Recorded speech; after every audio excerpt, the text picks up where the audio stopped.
Today I went to the Apple store in Chicago to pick up the cheapest MacBook ever made, the MacBook Neo. It's $600, but it can go down to $500 with the discount for students. It comes in some amazing colors, indigo, blush, citrus, and silver, which is what I went with. And I'm super curious to compare this to my iPad Pro and my M1 MacBook. Because what's interesting is that this has the A18 Pro chip from the iPhone 16 Pro. I used to edit on my 16 Pro Max, which has the same chip, so I know this will be more than capable for basic tasks. Nice. It also has 8 gigs of RAM, which is not a ton, but everyone is saying it performs really well for basic things that a student would need, like web browsing and Google Docs. We also have one piece of paper and a charging cable with a charging brick. What really struck me the most is the shade of the silver color, it looks really good, and the white keyboard since it's usually black. The 13-inch screen is crisp, and it's not too heavy at 2.7 pounds. It feels really premium, and I can't believe it's $600. Sensational. The screen is also really good, doesn't get quite as bright as the one in my M1 MacBook, but it's still really good.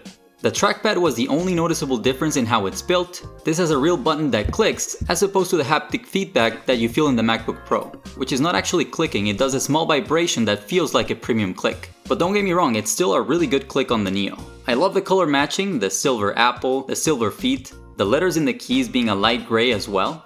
I'm not a fan of the white background in the keycaps, I'm just afraid they'll get dirty, but hopefully not. And I'm sure they made them white because there's no backlight like in the other Pro models, so the white is more visible in semi-dark environments.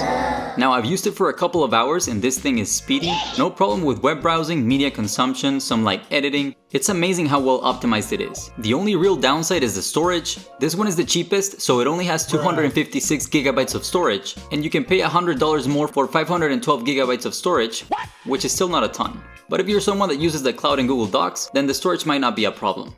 Overall, I think this is a killer device, one of the best products ever made by Apple, and I'm excited that now MacBooks are more accessible than ever. Let me know your thoughts, and if you end up buying one, let me know how it's been performing for you. I'm super curious about that. Please hit the like button if you enjoyed, it helps me a ton, and hit the subscribe button for more videos like these. Thanks for watching.